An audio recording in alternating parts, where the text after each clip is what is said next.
મિત્રો, ગિરનારની ગુફામાંથી નીકળેલા સંત મેકરણ કે જેઓ પાકિસ્તાનમાં હિંગોળ નદીના કાંઠે આવેલી મારી હિંગળાજ માના મંદિરે દર્શન કરવા માટે જાય છે અને દર્શન કર્યા પછી ત્યાં પાકિસ્તાનનો જે બાદશાહ હોય છે તે આ સંત મેકરણને કેદ કરી નાખે છે અને સંત મેકરણની સાથે એક ગધેડો ને કૂતરો હોય છે એને પણ સાથે કેદ કરી દેવામાં આવ્યા। પણ ત્યારે એ પાકિસ્તાનમાં મારી હિંગોળ નદીના કાંઠે બેઠેલી મારી હિંગળાજમાં જે ઇતિહાસ રચે છે તો મિત્રો સરસ મજાની ઘટના છે, ચાલો તેને વિસ્તારથી જોઈએ। મિત્રો, ગિરનારની શીતળ છાયામાં જ્યારે સંધ્યાટાણું થાય અને ગિરનારનો પડછાયો આખાએ બિલખા ગામને ઢાંકી નાખે એવું રૂડું અને રળિયામણું બિલખા ગામ છે અને આ બિલખા ગામમાં સંત મેકરણદાસ રહે છે અને અખંડ ધૂણો દખાવેલો છે અને ચીપિયો ખાંડી અને ત્યાં પોતે આખો દિવસ ધ્યાનમાં બેસી રહે છે અને એમની પાસે એક ગધેડો અને એક કૂતરો છે અને તેઓ ક્યારેય કોઈની સાથે વાત કરતા નથી। એમને ખાલી બે જ મિત્રો છે, જેમાં એક છે ગધેડો અને બીજો છે કૂતરો અને પોતાનો બધો જ સમય માતા હિંગળાજ માના ધ્યાનમાં જ કાઢે છે અને જ્યારે તેઓ જાગે એની સાથે હાથમાં માળા છે અને તુહીમાં હિંગળાજ તુહીમાં હિંગળાજ આમ કરતાં કરતાં જ્યાં સુધી સૂઈ ના જાય ત્યાં સુધી મુખે બસ રાત દિવસ અડધી રાત ગમે ત્યારે બસ હિંગળાજ સિવાય મુખે બીજું કોઈ નામ નથી। અને ત્યારે આ બાજુ પાકિસ્તાનમાં હિંગોળ નદીના કાંઠે બેઠેલી મારી હિંગળાજે વિચાર કર્યો કે આ સોરઠની ધરતીમાં એક બાવલિયો કે જે અડધી રાતે પણ મારું સ્મરણ કરે છે, રાત દિવસ જાગતા ઉઠતા ખાતા પીતા બેસતા બસ હિંગળાજ હિંગળાજ કર્યા કરે છે। લાય આજે તો એ સંતને જોઈ લઉં કે આ સંત કેટલામાં છે અને આમ આવો વિચાર કરી અને પાકિસ્તાનની હિંગોળ નદીના કાંઠે બેઠેલી મારી હિંગળાજ માએ રાતના 1ના ટકોરે પાકિસ્તાનમાંથી પવન વેગે ઉડાણ ભરી અને ઉડતા ઉડતા સોરઠની ધરતી ઉપર આવે છે। આવી અને બિલખા ગામમાં ઉતર્યા અને ત્યાં આવીને જુએ છે તો એક બાજુ ગધેડો બેઠો છે, બીજી બાજુ કૂતરો બેઠો છે અને વચ્ચે સંત મેકરણ બેઠા છે અને વચ્ચોવચ્ચ ધૂણી ધકાવેલી છે અને બસ એમના હોઠે એક જ વાત છે, તુહીમાં હિંગળાજ તુહીમાં હિંગળાજ। ત્યારે માતાજીએ આવી અને ત્યાં આકાશમાંથી બેબી અવાજ કર્યો, સંત મેકરણ, ઓ સંત મેકરણ। અને જ્યારે આવો અવાજ સાંભળ્યો ને ત્યાં તો સંત મેકરણ પોતાની આંખો ખોલે છે અને ચારેય બાજુ જુએ છે પણ તેમને કાંઈ જ દેખાતું નથી એટલે ફરી પાછા આંખો બંધ કરી અને ધ્યાનમાં બેસી જાય છે। ત્યારે ફરી માતાજીએ બેબી અવાજ કર્યો કે મારા કાપડી સંત મેકરણ શું કરો છો? અરે આ બાજુ આકાશમાં જુઓ। અને ત્યારે તેઓ આકાશમાં જુએ છે તો ત્યાં તેજના ગોળા જેવી મારી હિંગળાજ ત્યાં આકાશમાં પ્રગટ થયાને કહે છે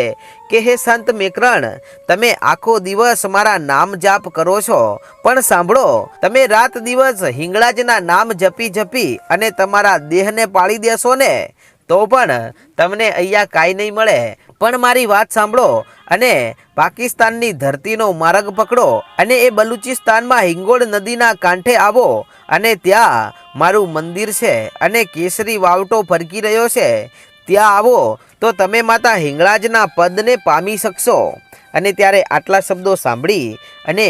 આ સંત એટલું કહે છે કે ત્યાં આવવાથી મને શું ફાયદો થશે? ત્યારે આટલા શબ્દો સાંભળીને હિંગળાજમાં કહે છે કે ગમે એવું પાપ કર્યું હોય, ગમે એવો ગુનો કર્યો હોય અને હે સંત, મોટામાં મોટા 4 પાપ છે, સંત હત્યા, સ્ત્રી હત્યા, ગાય હત્યા ને બાળ હત્યા, આવી હત્યાઓ કરી હોય ને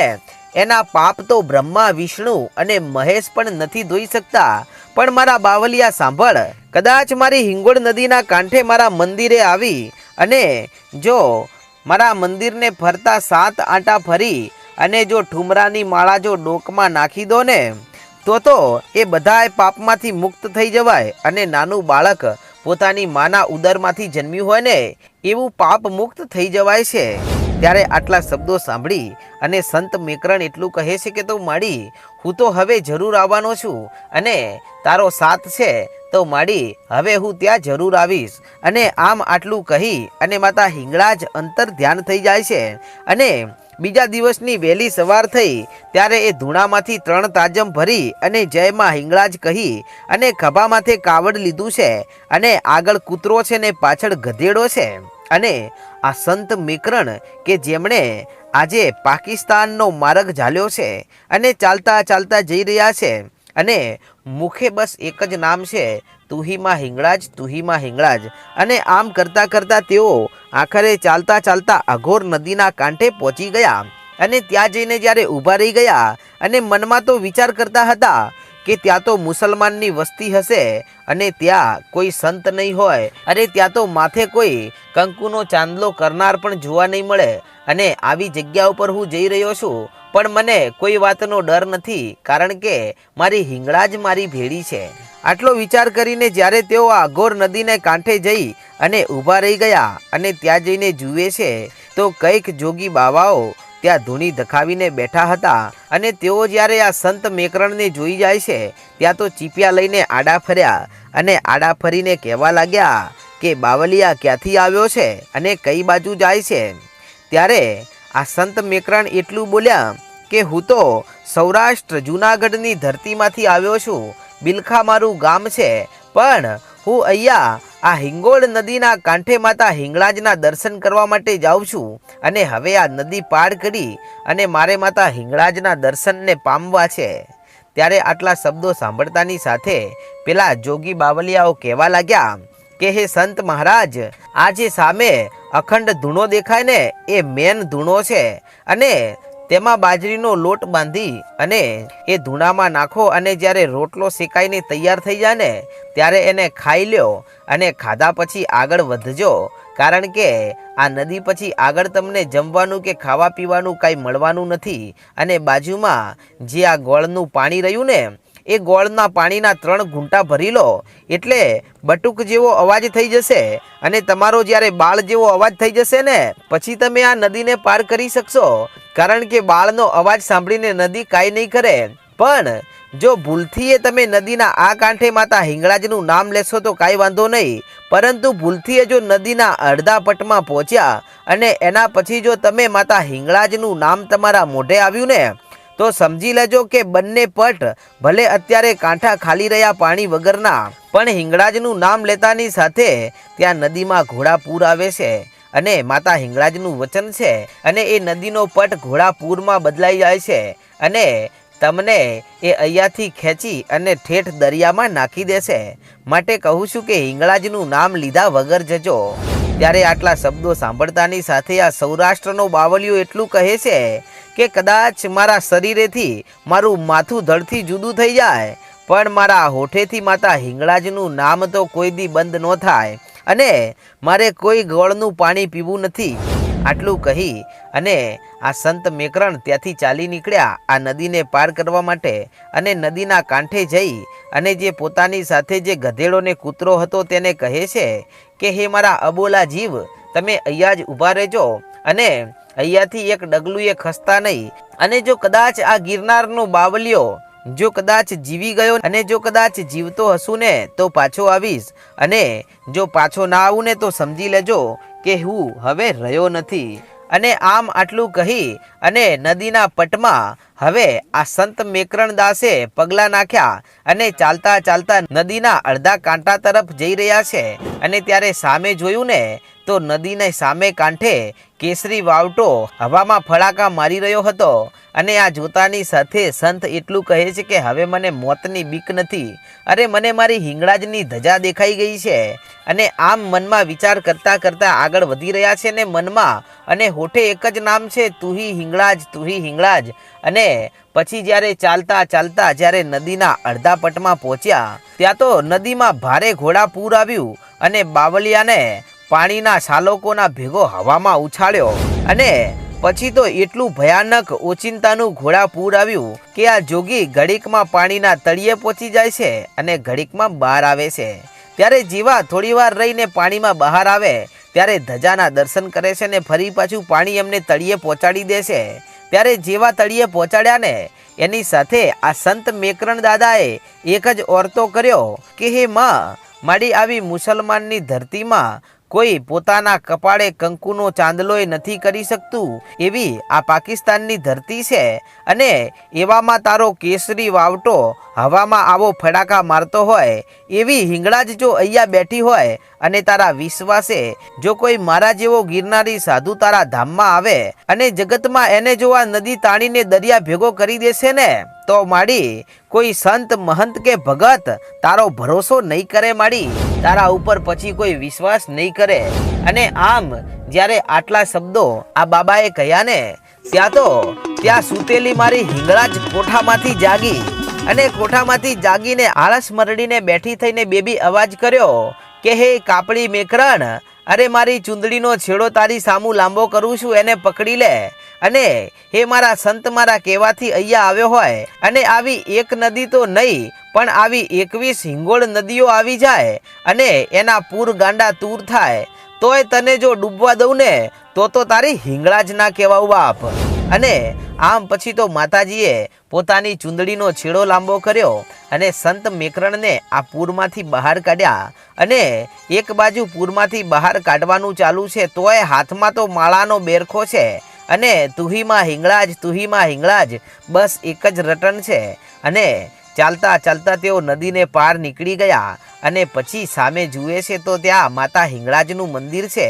અને બાજુમાં એક મુંજાવર મોમેડિયન બેઠો છે અને માથે ટોપી પહેરેલી છે અને છાતી સુધી દાઢી છે અને હાથમાં ચૂંદડી બાંધેલી છે। ત્યારે આ સંત તેમની પાસે જઈને કહે છે કે બાપજી, રામ ભગવાન અહીંયા હિંગળાજ માતાના મંદિરે આવેલા ખરા? ત્યારે આ બાજુ પેલા બાપજી કહે છે કે તમને કેવી રીતે ખબર કે મને એકના ટકોરે હિંગળાજ મારા સમાચાર પૂછવા આવી હતી ને મને કહ્યું હતું કે તમે અહીંયાથી નીકળી અને મારા પાકિસ્તાનમાં આવો અને એ બલુચિસ્તાનની હિંગોળ નદીના કાંઠે મારું મંદિર છે ત્યાં આવીને મારા મંદિરે 7 આંટા પૂરા કરી અને જો ઠુમરાની માળા પહેરો ને તો તમારા બધા જ પાપ હું હિંગળાજ ધોઈ નાખું છું। અને આવું કાર્ય રાજા રામે પણ અહીંયા આવીને કર્યું હતું તો પછી રામ જેવા રામ અહીંયા આવ્યા હોય તો પછી કાળા માથાના માનવીની શું ઓકાત। અને આમ કહીને સંત કહે છે કે શું ખરેખર અહીંયા રામ ભગવાન આવ્યા હતા ખરા? કે હા, રાજા રામ અહીંયા આવ્યા હતા। ત્યારે આ સંત મેકરણ કહે છે કે તો અહીંયા આવ્યા હતા એ વાતની કોઈ સાબિતી થાય એવું કંઈ છે ખરા? કે હા, ચાલો દેખાડું। આમ કહીને તેઓ ત્યાં એક કાળા પથ્થરની શિલા હતી ત્યાં લઈ ગયા ને કહે છે કે આ કાળા પથ્થરની ઉપર રામે પોતાના ધનુષની અણીથી સૂર્ય અને ચંદ્ર દોર્યા હતા અને આજે પણ તે અહીંયા દોરેલા છે, જુઓ તમે જોઈ શકો છો।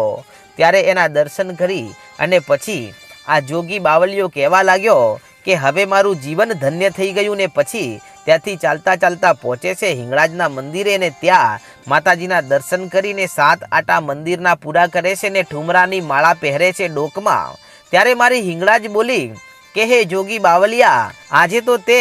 મારા નામની માળા પહેરી છે, હવે મેં તારા બધાય દુઃખ દર્દ મટાડી દીધા છે અને મેં તને પાપ મુક્ત કરી દીધો છે। ત્યારે આ જોગી એટલું કહે છે કે માં હિંગળાજ, કદાચ આ ઠુમરાની માળા તારા મંદિરે આવ્યા વગર તારા 7 આંટા પૂરા કર્યા વગર પહેરીએ તો શું થાય? કે 7 આંટા પૂરા કર્યા વગર જો કાળા માથાનો માનવી પહેરે અને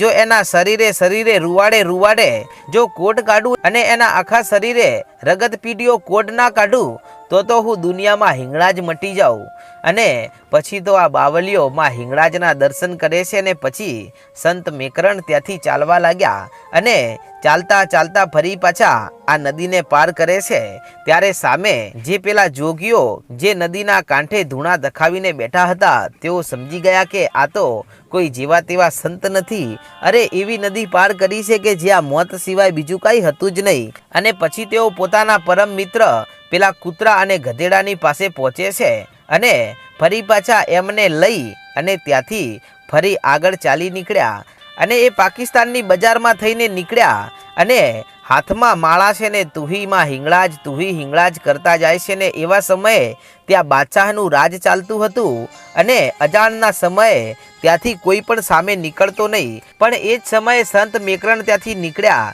અને ત્યારે સિપાહીઓ એમને જોઈ ગયા અને એમના કેસરી વસ્ત્રો કૂતરો અને ગધેડો જોઈ અને ત્રણેયને એકી હારે જેલમાં નાખી દીધા। અને જેલમાં નાખ્યા પછી આ બાજુ બાદશાહે તો અજાણ પૂરી કરી નમાજ પઢીને પછી તે પોતાની ગાદી ઉપર આવીને બેસે છે। ત્યારે સિપાહીઓ કહે છે